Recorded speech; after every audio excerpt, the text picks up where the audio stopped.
Doctor ortho Ayurvedic oil and capsule. अब दर्द भी घुटने टेकेगा। अयोध्या को सीएम योगी ने दी 432 करोड़ रुपए की विकास परियोजनाओं की सौगात। कांग्रेस सभा पर साधा निशाना, कहा हनुमानगढ़ी में नमाज पढ़वाने वाले आज कर रहे आस्था की बात। छात्रा हत्याकांड पर सियासत तेज, मेरठ पहुंचे चंद्रशेखर को पुलिस ने रोका। बिना नाम दिए चंद्रशेखर पर भड़की मायावती, कहा मगरमच्छ के आंसू बहाने वालों को नहीं मिलता न्याय। लखनऊ के अलीगंज अग्निकांड में ध्वस्तीकरण की नोटिस पर सुनवाई पूरी, एलटीए कोर्ट ने फैसला सुरक्षित रखा।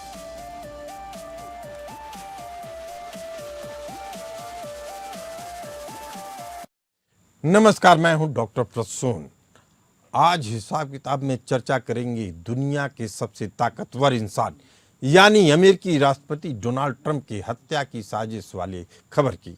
डोनाल्ड ट्रंप को जान से मारने की साजिश का खुलासा खुफिया एजेंसियों की रिपोर्ट के बाद पूरी दुनिया में यह मामला गर्मा चुका है और अब राष्ट्रपति ट्रंप ईरान को माफ करने के मूड में नहीं दिख रहे हैं। आपको बता दें कि इजरायल ने अमेरिका के साथ इसी जुलाई महीने में एक बेहद संवेदनशील खुफिया जानकारी साझा की। इसमें बताया गया कि ईरान की खुफिया इकाइयों ने ट्रंप पर हमले के लिए एक नई और सटीक योजना तैयार की है।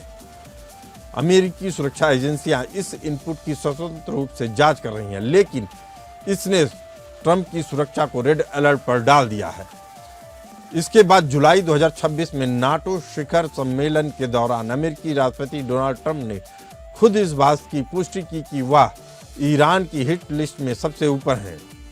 तुर्की के अंकारा में एक प्रेस कॉन्फ्रेंस के दौरान ट्रंप ने इसका खुलासा करते हुए कहा कि वे अमेरिकी नेता यानी मुझे हटाना चाहते हैं। उनकी हर सूची में मेरा नाम सबसे ऊपर है। जब तक मैं भाग्यशाली रहा हूं, अब तक मैं भाग्यशाली रहा हूं, लेकिन हमेशा बना रहेगा यह जरूरी नहीं है। यह बयान किसी राजनीतिक आरोपबाजी का हिस्सा नहीं रहा, बल्कि इसके पीछे पुख्ता खुफिया इनपुट्स और जमीनी गिरफ्तारियां मौजूद हैं। इससे पहले अमेरिकी अदालतों और FBI की जांच में पाकिस्तानी मूल की आसिम मर्चेंट और ईरानी रिवोल्यूशनरी गार्ड कॉर्प्स यानी IRGC से जुड़े नेटवर्क का भंडाफोड़ हुआ था। अंडरकवर वीडियो और अदालती दस्तावेजों से साफ हुआ था कि रैलियों में भगदड़ मचाकर और ड्रोन हमलों के जरिए ट्रंप को निशाना बनाने के लिए भाड़े के हथियारों को मोटी रकम और सुपारी देने की कोशिश की गई थी। न्यूयॉर्क की अदालत ने 48 साल के पाकिस्तानी नागरिक आसिम मर्चेंट को मर्डर फॉर हायर यानी सुपारी देकर हत्या कराने और आतंकवाद फैलाने के मामले में दोषी पाया। जांच में सामने आया कि मर्चेंट को ईरानी खुफिया agency Islamic revolutionary guard corps के गुर्गों ने भर्ती किया और उसे अमेरिकी धरती पर बड़े नेताओं विशेषकर ट्रंप की हत्या के लिए $1 मिलियन यानी $10 लाख से अधिक व्यवस्था करने का काम सौंपा। इसकी सबसे बड़ी वजह 28 फरवरी 2026 को ईरान के सर्वोच्च नेता आयतुल्लाह अली खुमैनी की एक भीषण इजरायली हमले में हत्या है। इस खबर के सामने आते ही देश दुनिया में हड़कंप मच गया। असल में ईरान ट्रंप को न केवल खुमैनी की मौत, जिसे इजरायल को अमेरिका का मुख्य समर्थन हासिल था, बल्कि जनवरी 2020 में उनके पहले कार्यकाल के दौरान मारे गए कुछ फोर्स के कमांडर जनरल कासिम सुलेमानी की हत्या का भी मुख्य दोषी मानता है। ईरान के नए नेतृत्व और IRGC के लिए ट्रंप की हत्या अब एक वैचारिक और रणनीतिक बदलाव बन चुकी है। खुमैनी के अंतिम संस्कार के दौरान लाखों की भीड़ ने खुलेआम ट्रंप के मौत के नारे लगाए। वहां मौजूद लोगों ने और महिलाओं ने हम सर्वोच्च नेता के खून की कसम खाते हैं, ट्रंप हम तुम्हें मार डालेंगे की तख्तियां ले रखी थी। साल 2020 में ट्रंप के पहले कार्यकाल के दौरान अमेरिका ने एक ड्रोन हमले में ईरान के सबसे शक्तिशाली सैन्य कमांडर जनरल कासिम सुलेमानी की हत्या कर दी थी। ईरान ने उसी दिन कसम खाई थी कि वह इसका बदला सीधे डोनाल्ड ट्रंप से लेगा। अमेरिकी प्रेसिडेंट ट्रंप पहले ही चेतावनी दे चुके हैं कि ईरान ने अगर उन पर हमला किया तो अमेरिका ईरान का नक्शे से, दुनिया के नक्शे से उसका नामो निशान मिटा देगा। अमेरिकी वायुसेना और नौसेना ईरान के बचे कुछ सैन्य बुनियादी ढांचे को पूरी तरह से नष्ट कर रही है। अंतर्राष्ट्रीय परमाणु ऊर्जा एजेंसी के अनुसार ईरान 60% शुद्धता वाला यूरेनियम का भंडार बना चुका है, जो हथियारों के ग्रेड 90% शुद्धता के बेहद करीब है। अमेरिकी राष्ट्रपति ट्रंप द्वारा पूर्व में घोषित किए गए समझौते यानी एमओयू को खत्म करने की घोषित करने के बाद ईरान के अस्तित्व का संकट और गहरा गया है। इजरायल के प्रधानमंत्री बेंजामिन नेतन्याहू लगातार ईरान के सैन्य दबाव बनाए रखने और उसके परमाणु ठिकानों को पूरी तरह नष्ट करने के पक्ष में है, लेकिन इस युद्ध में ईरान अकेले नहीं लड़ेगा। ईरान के साथ एक्सिस ऑफ रेजिस्टेंस यानी लेबनान के हिजबुल्ला, यमन के हूती और सीरिया इराक के मिलिशिया गुट लड़ेंगे, जो पूरे मध्य पूर्व में फैले अमेरिकी ठिकानों, दूतावासों, इजरायल के चौतरफा मिसाइल हमले शुरू कर देंगे, जिससे पूरा इलाका खंडहर में तब्दील हो रहा है।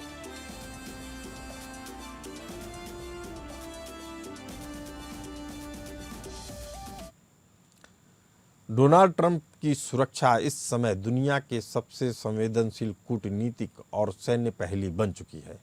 ईरान जहां अपने खोए हुए सर्वोच्च नेता और जनरलों का बदला लेने के लिए बेताब है, वहीं अमेरिका अपने वैश्विक दबदबे को बनाए रखने के लिए किसी भी हद तक आगे जाने को तैयार है। इसी मुद्दे पर चर्चा करने के लिए मौजूद हैं geopolitical expert doctor Monika Sood और colonel Dinesh Sharma ji, defence expert. Defence expert Devnath ji, आप दोनों मेहमानों का बहुत बहुत स्वागत है। Monika Sood ji, geopolitical expert के तौर पे आपसे समझना चाहेंगे, अगर इजरायल की खुफिया इनपुट सही है और ईरान अमेरिकी धरती पर राष्ट्रपति ट्रंप की सुपारी दे रहा, तो क्या इसे सीधे तौर पे एक्ट ऑफ वॉर यानी युद्ध की घोषणा नहीं मानी जानी चाहिए? और क्या अमेरिका अब भी पाबंदियों और कूटनीति के भरोसे पर बैठ सकता है सीधे युद्ध करने के बजाय? देखिए, ऐसा है जैसे कि अभी ये खुलासा हुआ है, ट्रंप को टारगेट किया गया है, तो इस हिसाब से तो जो ट्रंप है या अमेरिका है वो डेफिनेटली कोई ना कोई आगे मतलब अपनी कूटनीति अपनाएगा और कोई ना कोई एक्शन जरूर लेगा।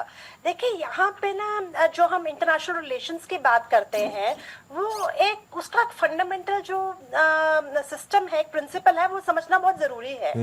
देखिए, जैसे कि हमने देखा कि कुछ दिन पहले ट्रंप ने इजराइल के खिलाफ ईरान को ये खबर दी कि उनके दो जो बड़े पॉलिटिशियंस हैं उनके ऊपर खतरा है और उनको टारगेट किया जा रहा है। पर एक चीज और भी हमें देखनी चाहिए कि ये जो इंटेलिजेंस है, चाहे वो इजराइल के थ्रू हो रही है या जैसे भी हो रही है, ये सिर्फ एक स्पेसिफिक जो इंटेलिजेंस शेयरिंग होती है ना, ये एक स्पेसिफिक वार्निंग है, परमानेंट फ्रेंडशिप कभी नहीं होती। जैसे कि हम सोच रहे थे कि एकदम से कैसे ट्रंप ईरान की तरफ बैठा, तो कंट्रीज जो होती है वो परमानेंट इमोशंस पे नहीं, हमेशा परमानेंट इंटरेस्ट्स के ऊपर काम करती हैं। तो इससे क्या है कि अब जैसे कि हम बात करें, जहां अमेरिका ने ईरान को इजरायली प्लान अपने कंसर्न कर रहे थे जो ईरान लीडर्स के बारे में, उसके ऑब्जेक्टिव को, उसके एस्केलेशन को कंट्रोल किया था, तो अमेरिका जो है वो हर इजरायली मिलिट्री ऑब्जेक्टिव को ऑटोमेटिकली एंडोर्स नहीं करेगा। अगर मैं बात करूं तो डॉक्टर मोनिका सूद जी, एक सवाल जो बार बार हर दर्शक जानना चाहता है, क्या जब ट्रंप की हत्या की खबरें अब सामने आ रही कि हत्या कराने की साजिश रची जा रही है ईरान के जरिए, तो ट्रंप क्या खुद अब डिप्लोमेसी के भरोसे बैठेंगे या युद्ध को पूरी तरीके से एक अंजाम तक पहुंचाने की कोशिश करेंगे? देखिए, ट्रंप का क्या सिस्टम है कि जो ट्रंप है वो एक या दो बार ऑब्जर्व करते हैं, उसके बाद वो बिना सोचे समझे कोई ना कोई एक्शन ले लेते हैं। तो बहुत ज्यादा ये मतलब बात है कि मेरे समझ में आता है कि हाँ, वो कोई ना कोई एक्शन लेंगे, ऐसे चुप करके नहीं बैठेंगे। Defence expert group captain UK Devnath ji हमारे साथ हैं। ईरान इस लड़ाई में अकेला नहीं है देवनाथ जी, उनके साथ हिजबुल्ला, हूती, इराकी मिलिशिया का पूरा एक्सिस ऑफ रेजिस्टेंस खड़ा है, जो मिडिल ईस्ट को खंडहर बना रहा है। अगर ट्रंप पर आंच आती है और अमेरिका पलटवार करता है, तो दुनिया को तीसरे युद्ध के मुहाने पे जाने से रोका जा सकता है, जब रूस ईरान को सपोर्ट कर रहा है। देवनाथ जी। इसमें कोई शक नहीं है कि अगर राष्ट्रपति ट्रंप की हत्या होती है और यह साबित होता है कि वह हत्या ईरान ने करवाई है या उसमें कोई ईरानी नागरिक इन्वॉल्व है, तो फिर ये बहुत सनसनीखेज मामला बन जाएगा और अमेरिका हो सकता है बदले में ईरान के ऊपर और भयंकर हमला करना शुरू कर दे। देवनाथ जी, आप बहुत आगे की बात कर रहे हैं। मैं कह रहा हूं कि अगर बस इस खबर की पुष्टि हो जाने पे ही, जैसा कि डॉक्टर मोनिका सूद बोल रही हैं, ट्रंप बहुत उग्र हो जाएंगे, उसके बाद उनको संभालना बहुत मुश्किल होगा। अगर इस खबर की पुष्टि हो जाती है, अमेरिकी खुफिया एजेंसियां इस खबर की पुष्टि कर देती हैं कि सीधे ट्रंप को ही निशाना बनाया जाना था, तो क्या ट्रंप ईरान का नामो निशान उस दुनिया के नक्शे से मिटा देंगे? जी देखिए, ट्रंप कितना भी नाराज हो जाएं, उनके पास और कोई विकल्प फौजी तौर पर हथियार गिरा कर ईरान को दुनिया से मिटा देने का तो और कोई तरीका है नहीं। पिछले बार जब लड़ाई हुई, 40 दिन की युद्ध हुआ, तो तब पेंटागन का खुद का आंकड़ा कह रहा है कि 32,000 बॉम्ब अमेरिका और इजराइल ने मिलकर ईरान पर गिराए। लेकिन देवनाथ जी, एक चीज तो साफ है कि ईरान को जिस तरीके से बैकफुट पे ले जाना चाहते थे, उस तरीके से बैकफुट पे नहीं आया। लेकिन जब एक देश को दुनिया के नक्शे से मिटाने की कोशिश होती है, और वो भी जब रसिया जैसा आपका अलाइज आपके साथ खड़ा है, तो क्या लगता है कि इस युद्ध को तीसरे युद्ध के मुहाने पे जाने वाला मानना चाहिए या नहीं? जी हाँ, देखिए, जहां तक रूस की बात है, फिलहाल रूस यूक्रेन के युद्ध में गले तक डूबा हुआ है, कीचड़ में नाक तक डूबा हुआ है। तो रूस के पास अभी वह रिजर्व ऑफ पावर, फौजी ताकत खासतौर से नहीं है कि वह ईरान को किसी भी तरह से खुले आम आगे बढ़ चढ़कर मदद दे। चीन जो है वो हमेशा ईरान का समर्थन करता रहा है, डिप्लोमेटिक, पॉलिटिकल, कूटनीतिक, फाइनेंशियल। लेकिन क्या चीन सामने आकर ईरान के लिए युद्ध लड़ेगा?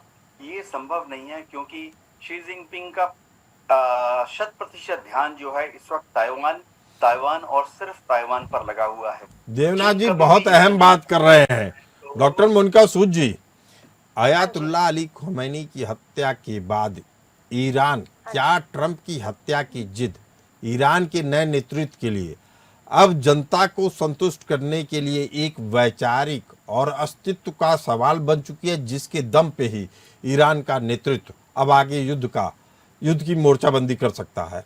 डॉक्टर मोनिका सूद। देखिए, ये सिर्फ खमाने की मतलब असैसिनेशन की बात नहीं है, ये बात है, मैं आपको बताती हूँ, 2020 की। इसका जो फर्स्ट और इम्पोर्टेंट रीजन है वो है कासिम सुलेमानी जी, तो जिनकी हत्या की गई थी 2020 में ट्रंप के ऑर्डर पर बगदाद में, अगर आपको याद हो तो। मैंने अपनी रिपोर्ट में इसका उल्लेख किया है। डॉक्टर मोनिका सूद, आप चूंकि लेट से आई हैं, जुड़ी हैं, इसका मैंने डिटेल में बताया हुआ है। लेकिन जो बड़ा कारण हम समझना चाह रहे हैं अपने दर्शकों के लिए कि क्या इसका जो असर इम्पैक्ट दिख रहा है, एक तो है कि ट्रंप अब तय है कि जोरदार हमला करने का मन बना चुके हैं ईरान पर।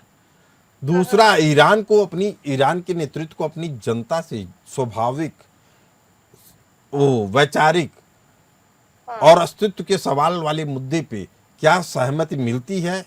क्या जनता को संतुष्ट करने के लिए इसे वैचारिक आधार बना के आगे बढ़ेगी? चूंकि तभी उसको नैतिक बल मिलेगा ईरान के नेतृत्व को। देखिए, बिल्कुल ये तो होगा ही। जैसे कि 2024 में यूएस जस्टिस डिपार्टमेंट ने भी एक एलिजेड ईरान एक लिंक्ड मर्डर था फॉर हायर केस में, तो उसमें ना चार्जेस अनाउंस किए थे। प्रोसिक्यूटर्स के मुताबिक आईआरजीसी लिंक्ड जो ऑपरेटिव था, फरहाद करके नाम था उसका, तो ट्रंप की असैसिनेशन प्लान करने का उसे टास्क दिया गया था। इसलिए ट्रंप के खिलाफ ईरानियन थ्रेट की हिस्ट्री आज से शुरू नहीं हुई है, बहुत पहले से चल रही है। मैं फिर बोलूंगी, ट्रंप जो है ईरान के लिए सिर्फ अमेरिकन प्रेसिडेंट नहीं है, वो ईरान एस्टेब्लिशमेंट का एक ऐसा सेक्शन नजर है उसका, उस हिसाब से सेक्शन की नजर में है कि जिसने खमानी और सुलेमानी दोनों की मौत का चेहरा वो बन गया है। तो ये अपनी सत्ता के लिए, अपनी जनता के लिए जो ईरान है वो 100% हर तरीके से डॉक्टर ये मोनिका काम सूद, आपकी करने बात से की- एक बात तो साफ हो रही है कि अब ईरान भी युद्ध के लिए पूरी तरह तैयार है, अमेरिका भी पूरी तरीके से तैयार है और इजराइल भी पूरी तरीके से तैयार है। तो बिल्कुल।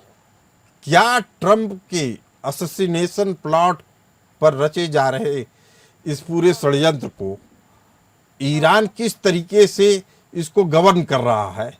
चर्चा कर रहे हैं अमेरिकी राष्ट्रपति डोनाल्ड ट्रंप की मर्डर की साजिश की, जिसे आरोप लग रहा है कि ईरान रच रहा था। एक तरफ तो अमेरिका और ईरान पर्दे के पीछे परमाणु समझौते को लेकर डिप्लोमेसी वाली बातें कर रहे हैं, दूसरी तरफ ईरान असैसिनेशन प्लॉट रच रहा है। क्या ईरान के साथ किसी भी समझौते की उम्मीद अब पूरी तरह बेईमानी हो चुकी है और डिप्लोमेसी का रास्ता बंद हो चुका है? डॉक्टर मोनिका सूद जी। देखिए, जो डिप्लोमेसी है, जो बैकडोर्स में जो डिप्लोमेसी ये लोग कर रहे थे, वो तो मैंने पहले भी बताया था कि ये लोग जारी रखेंगे, क्योंकि एक दरवाजा हमेशा इन लोगों की आदत है खुला रखना, ट्रंप की भी और ईरान की भी। ठीक है, पर ये जो आपने मुझसे सवाल पूछा है, बड़ा ही एनालिटिकल आपने सवाल किया है मुझसे, क्योंकि अगर ट्रंप का जो असैसिनेशन है ईरान के लिए, वो एक बहुत बड़ा, मतलब मैं बोलूंगी कि बहुत बड़ा रिजल्ट लेकर आ सकती है, मतलब बहुत नेगेटिव रिजल्ट लेके आ सकती है। जो ईरान के हैंडलर्स की अगर हम बात करें, तो जो ईरान के हैंडलर्स हैं, वो शायद बदला लेना चाहते हैं। उनको एक उनकी मनोस्थिति इस समय ऐसी है कि उनको एक साइकोलॉजिकल विक्ट्री चाहिए। पर प्रैक्टिकल रियलिटी में जो यूएस का प्रेसिडेंट है, उसका ईरानियन लिंक्ड अगर उसका मौत हो जाए तो, और उसका प्रूफ मिले, तो डायरेक्ट, तो उससे एकदम डायरेक्ट जो अमेरिका है वो रिटेलिएशन कर देगा, एकदम सारा, मतलब सारी जनता अमेरिका की ट्रिगर हो जाएगी। तो क्या इसका खुले शब्दों में अगर आपसे पूछा जाए तो क्या परमाणु बम गिरा सकता है ईरान पे अमेरिका ऐसी स्थिति में? देखिए, अगर एक एज पर आ गया अमेरिका, तो वो धमकाएगा तो जरूर, पर ऐसा नहीं है कि वो परमाणु बम गिरा दे, मुझे ऐसा नहीं लगता है। पर वो धमकाएगा जरूर, वो अपने पूरा शोकेस करेगा कि हाँ मैं ये काम कर सकता हूँ। पर इतना तो समझ है, जितने भी न्यूक्लियर पावर कंट्रीज हैं, उनको सबको समझ है कि न्यूक्लियर अगर वेपन यूज हो गया, न्यूक्लियर बॉम्ब यूज हो गया, तो उसके क्या खतरे हैं। तो इसमें मतलब एक व्यू पॉइंट में ये बोलूंगी, हो सकता है कि जो ट्रंप को मारने का मतलब इन्होंने साजिश रचा है, उसका ऑब्जेक्टिव सिर्फ उसे मारना ना हो। कभी कभी जब हम किसी को मतलब थ्रेट करते हैं, थ्रेटनिंग देते हैं, वार्निंग देते हैं, तो वो एक खुद में ही एक हथियार होता है। देवनाथ जी, क्या इजराइल इस ताजा खुफिया इनपुट के जरिए अमेरिका को ईरान के खिलाफ एक सीधी और निर्णायक सैन्य कार्रवाई में झोंकने की रणनीति पर काम कर रहा है? देखिए, नेतन्याहू चाहते हैं कि येन के इन प्रकारेण अमेरिका को इस युद्ध में ईरान के खिलाफ उलझाए रखे। नेतन्याहू चाहते हैं कि अमेरिका ईरान से बात ना करे, कोई शांति समझौता ना, इसीलिए वो अलग अलग तरह से कभी बयान देते हैं। अभी इस सीक्रेट इनपुट की बात आई है, ये नेतन्याहू की जो सावधानी बरतने की सीक्रेट इनपुट जो डोनाल्ड ट्रंप को उन्होंने दी, इसमें देखिए एफबीआई है, अब डोनाल्ड ट्रंप की अपनी खुद की सीक्रेट सर्विस है, उनको पहले से ही इस चीज का आभास था कि ईरान से एक थ्रेट आ सकती है। तो उन्होंने अभी नहीं, महीनों पहले, पिछले साल फरवरी से ही इस तरह के प्रिकॉशंस लिए हुए हैं कि ईरान क्या, शायद तभी देवनाथ जी, शायद तभी पाकिस्तानी मूल के नागरिक मर्चेंट को गिरफ्तार किया गया। उसका पता चला कि ईरान की आर्मी के साथ लंबा लिंक था, उसे $10 लाख की राशि दी जा रही थी ताकि वह प्लान कर सके किसकी हत्या का? ट्रंप की हत्या का। और अमेरिका ने, इस खुलासे के बाद अमेरिका ने साफ कर दिया है कि ईरान को दुनिया के नक्शे से मिटा देगा अगर ये खबर कंफर्म हो गई तो, जो एक दिशा में बढ़ रहा है। ऐसे में एक ये भी खबर आ रही है कि न्यूक्लियर थ्रेशोल्ड देश यानी ईरान, जो 60% संवर्धित यूरेनियम बना चुका है, के खिलाफ ऐसी भाषा के इस्तेमाल क्या न्यूक्लियर वार के सीधे खतरे को आमंत्रण नहीं देना है? क्या ट्रंप इस जोखिम को ले सकते हैं? आपकी क्या राय है? देखिए, दोनों तरफ से है। एक तो ईरान का एंगल ये है कि वो कभी न्यूक्लियर बॉम्ब बना नहीं रहा था। पिछले साल जब IAEA की टीम 2025 के अप्रैल और मई में ईरान गई थी, तो उनकी रिपोर्ट ने कहा कि उन्हें कोई साक्ष्य नहीं मिले कि ईरान न्यूक्लियर बॉम्ब बना रहा है। दूसरी बात है, क्या ट्रंप ईरान के खिलाफ न्यूक्लियर, क्या अमेरिका, अगर आज समझिए एक क्षण के लिए मान भी ले कि डोनाल्ड ट्रंप को कुछ हो जाता है, तो क्या अमेरिका फिर न्यूक्लियर बॉम्ब का इस्तेमाल करेगा ईरान के खिलाफ? ऐसा नहीं होता है।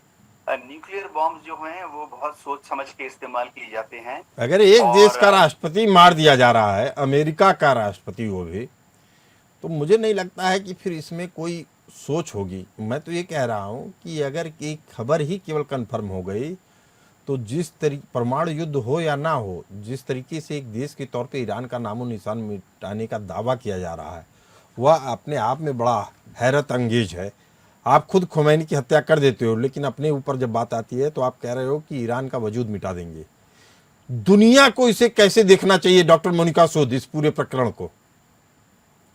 देखिए, यहाँ पे जो अमेरिका है उसके लिए सबसे बड़ा चैलेंज है एक कन्वेंशनल मिसाइल नहीं है, बल्कि डिनाइबिलिटी है। अटैक किसने ऑर्डर का किया, किस तरीके से होगा, उसके नेटवर्क क्या था, उसको एग्जीक्यूट कैसे किया गया, और उसमें रिस्पॉन्सिबिलिटी का एविडेंटरी जिसे हम कहेंगे थ्रेशोल्ड क्या है। तो जो ईरान की आपकी मिलिट्री पावर है, उसमें अगर हम देखें तो कॉन्फ्लिक्ट में सिग्निफिकेंट, बहुत ज्यादा मतलब सिग्निफिकेंट उसमें डैमेज किया गया है। लेकिन जो उनके नेटवर्क की बात करें, उनके इंटेलिजेंस ऑपरेशंस की बात करें, प्रॉक्सीज की बात करें, तो वहां पे जो वॉरफेयर है उनका, वो उनका एक ट्रेडिशनल स्ट्रैटेजी के ऊपर जो है उस पे बेस्ड होता है। अगर हम बात करें, काफी जो खबरें हमने सुनी हैं और जो भी हमने देखा है, तो जो ईरान की जो कन्वेंशनल मिलिट्री है उसका जो डैमेज हुआ है, पर अभी भी जो ट्रंप है उसका अभी भी ये बोलना कि हम ईरान को बिल्कुल खत्म कर देंगे, पूरे हम मतलब इसको वर्ल्ड मैप से ही उड़ा देंगे, तो इसमें ऐसी बात है कि जो ईरान है, ईरान पूरी तरह से तैयार बैठा है।